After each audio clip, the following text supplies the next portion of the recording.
प्रभु येशू ख्रीष्टको नाममा फेरि पनि सबैजनालाई जय मसीह। दसवटा जोडेर जय मसीह। न त अब सबैजनाले मलाई चिन्नु भएकै छ होला, नचिन्नेको भए पनि म आफ्नो परिचय पनि दिउँ। मेरो नाम सोमबहादुर हो। म जुमान भरिपूर्ण मण्डलीबाट आज यस डाँडाको प्रार्थनामा आएको छु। सर्वप्रथम परमेश्वरलाई धन्यवाद र आज मलाई यो डाँडाको प्रार्थनामा यसरी बोल्ने मौका दिनुभएको लागि हाम्रो भाइ जोनाथनलाई पनि धन्यवाद। अब भन्दै गर्दा म आफ्नो परिचय दिइसकेँ भन्नु पऱ्यो। जुमान भरिपूर्णबाट आएको सोमबहादुर हो भनेर आइराख्दा यसै आराधना मण्डलीमा पनि सबैजनाले देख्नु नै भएको होला। अब दारू खाएको गवाई त अब सुनिसक्नुभयो पाहाडमा। अब मधेसमा पनि दारू खाने प्रशस्तै मात्रामा छन् र तीमध्ये म पनि एक थिएँ। अब भन्नुपर्दा मेरो विगतका दिनहरूमा भनौँ भने भूतकालमा म पनि झन्डियै थिएँ। अब झन्डिया मात्रै नभएर साथमा गजडिया पनि थिएँ। अब दारू पनि खाएकै छ, त्यसमा गाँजा पनि खाएकै छ। अब बोल बम भनेछ, भोले शङ्कर भनेछ, खाछ, खाइ खोकेछ। अब के गर्ने? अब झन्भन्दा झन् शिवजी भन्दै त म त झन् दुब्लो पातलो अब देख्दाखेरि जो रोगी बिरामी जस्तो देखिन लाग्यो। अब भएन। त्यसैमाथि पनि अब मेरा साना भर्खरका केटाकेटी भएका अब मिस्त्री काम गर्छु भन्ने मिस्त्री काममा जाने, अब पैसा कमाउने, अब गाँजा पनि खाएकै छ, रक्सी पनि खाएकै छ। हुन त परिवारलाई हेरेकै थिएँ, तैपनि एक दिन अब दैवले भनौँ या विडम्बना बनाले भनौँ, अब मेरो स्वास्नीले श्रीमतीले एक दिन छोडेर गइन्। भनेपछि त म त एक्लो भएँ। अनि म आफैलाई म मेरो परिवार नभएको, मेरो बाबा नभएको पनि होइन, तर म आफै बाबा नभएको पनि होइन, र पनि म आज एक्लै भएँ भनेर म आफैमा दुखित भएँ। अनि म पहिल्यैदेखि कहिले कसो चर्च जाने गर्थेँ। अब पास्टर बाबुले मलाई हिँड्नुपर्छ जानुपर्छ भन्ने, अब मैले विश्वास नगर्दै गाँजा खाँदै गर्दा त प्रभु भन्दा पनि रिस उठ्थ्यो। तर पनि कहिले कसो यसो हुन्छ नि मनमा शान्ति भन्दै गर्दा कहिले कसो रङ्गले पनि जाने गरेँ। जाँदै गर्दा त्यति बेला अब म एक्लो अवस्थामा हुँदा मलाई जाँदै बित्तिकै परमेश्वरको याद आयो। अब पढ्नुपर्छ भनेर बाइबल दिएको, बाइबललाई यसो हेर्दै गर्दाखेरि तिमीले खोजेको हरेक प्रश्नको उत्तर यो बाइबलमा छ भनेर यस्तरी बाहिर हेर्दा बित्तिकै मसँग एउटा इन्डियन बाइबल थियो। अब बाहिर जो यस्तरी हेर्दै गर्दा बाहिरको कभरमै तिमीले खोजेको हरेक प्रश्नको उत्तर यसमा छ भन्ने भेटायो। अनि ओहो भने अब एक्लै बेलामा के गर्ने त भन्दाखेरि बाइबल हेर्ने। बाइबल हेर्दै गर्दाखेरि बाइबलले मलाई उत्साह दियो, तिमी एक्लै छैनौ, तिमीलाई माताले छोडेर गए तापनि, पिताले छोडेर गए तापनि मैले तिमीलाई कहिल्यै छोड्ने छैन भन्दै गर्दाखेरि मलाई त एक्लै बसेको बेलामा त धरक्क रुन आयो। बाबा नभएको पनि होइन, म आफै बाउ नभएको पनि होइन, तर आज म एक्लै भएँ भन्दाखेरि जे भए पनि जसो भए पनि हो परमेश्वरले छोड्नुहुन्न भन्ने जस्तो भयो। त्यही भएर म आफैलाई ध्यान दिन थालेँ, भन्न थालेँ अब म चर्च जान्छु। एक सलक्का भनेछ बिहानै उठेछ, एक सलक्का नखायो भने त खोकी लाग्छ। अब एक सलक्का खाछ, चर्चमा गएछ, चर्चबाट आएछ, अब त 2 घन्टा बसेछ, 2.5 घन्टा बसेछ, फेरि घर आएछ त अब के गर्ने बिहालो, फेरि आएछ एक सलक्का भनेछ, उही खोकेछ। नखायो भने त खोकी चाहिँ घाँटी खसखस गरे जस्तो लाग्ने, त्यस्तो हुने। आजभन्दा भोलिभन्दा भोलि म चर्च गछु। उही ध्रुव शिष्य बुवाले भने चाहिँ गछ, चर्च गछ, कार्पेट तातो गराछ, ताली बजाछ, आछ। अनि आउँछु सोच्छु, गर्दै गर्दा त एक दिनको कुरो यस्तै बसेर सोचिरहेको बेलामा त मलाई त आफै मनमा कुरा खेल्न लाग्यो कि म चर्च किन जान्छु त, म चर्च गएर आएर पनि किन खान्छु त भन्दै गर्दा अब भन्यो भने त परमेश्वर आत्मा हुनुहुन्छ भन्छन्, परमेश्वर बोले जस्तै लाग्यो। तिमी वचन सुन्न जान्छौ। तिमी के गर्न जान्छु? म के गर्न जान्छु त भन्दा वचन सुन्न जान्छु। अब उहाँ गएर आएर पनि फेरि खान्छु, मैले यो किन खान्छु त भन्दै गर्दा तिमीले के सुनेर म चर्चमा गएर आएर पनि के सुन्यौ त भन्दा म वचन सुने। भन्दाखेरि वचनलाई मैले यसो हेर्दै गर्दा वचन को हुनुहुन्छ भन्दा वचन परमेश्वर हुनुहुन्छ।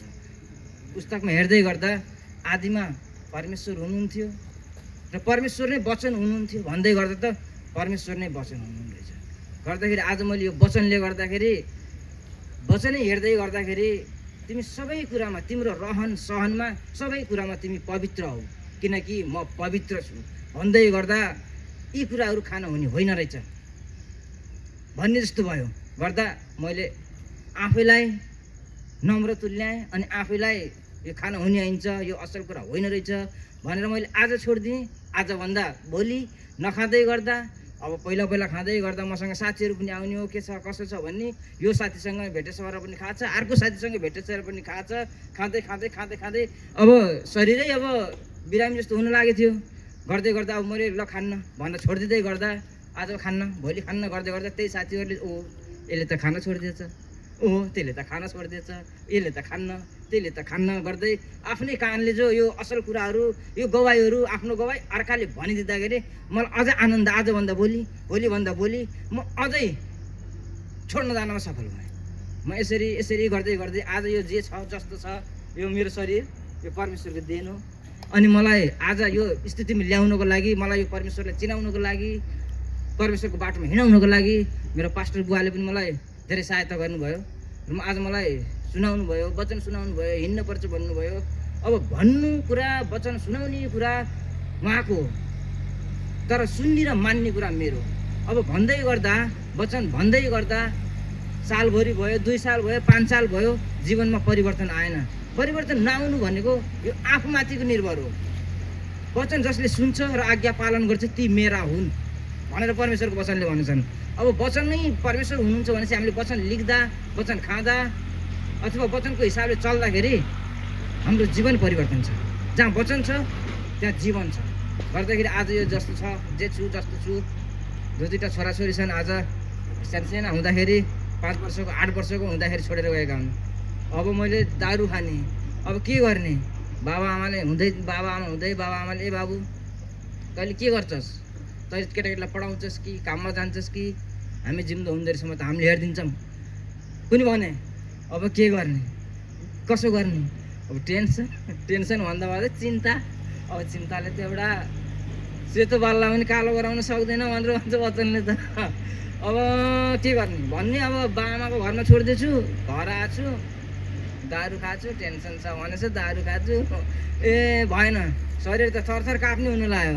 ल तेरा यस्तै त हुन्न, एउटा छोरालाई भयो भने घर लिएर आयो भने त बा भोक लाग्यो भन्यो भने त कमसेकम छोरालाई पकाउँदा त मैले पनि त खाउँला नि। ए म त हुर्रेर गएँ छोरालाई लिन, छोरालाई लिएँ, आएँ घर। अब यत्रुको केटो ल त नि भनेछ, बिचरा हेरेछ, सम्झेछ, सबै कुरा परमेश्वरलाई याद आउनु लाग्यो। वचन हेरेछु, बाइबल हेरेछु, अनि आफ्नो छोरालाई हेरेछु। म पनि त बाबु हुने यार, त्यसलाई त हेर्नै पऱ्यो। के अरे नाङ्गो राख्नु भएन, भोको राख्नु भएन, लोट्ला कि गिर्ला कि अर्काले पिर्देलान् कि सबै कुरामा हेर्दै गर्दाखेरि त टक्क परमेश्वरलाई हेर्ने, आफूलाई हेर्ने र आफूले आफ्नो छोरालाई हेर्ने। परमेश्वरले हामीलाई नबिग्री नभत्की भनेकै त हो नि।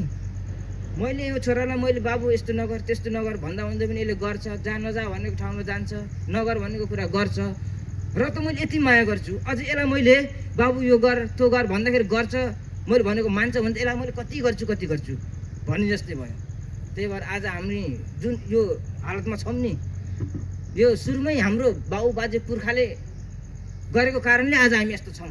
र आज हामी प्रार्थना गरेर अझै त्यही पनि परमेश्वरले हामीलाई प्रभु येशू ख्रीष्टले हामीलाई परमेश्वरसँगको नजिक गराउने चक्करमा उहाँ आउनुभयो र आफ्नो शरीर अर्पण गर्नुभयो। अब उत्पत्तिमा हामीले हेर्दै गर्दाखेरि सबै अदनको बगैँचामा सबै किसिमको खाने जीवनको फलको बुटो लगाइदिनु भयो र पनि सङ्कोच नमानी खाए हुन्छ भनेर त्यस्तो खुल्ला छोडिदिँदा पनि जे नगर भने त्यही गर्ने मान्छेको स्वभाव।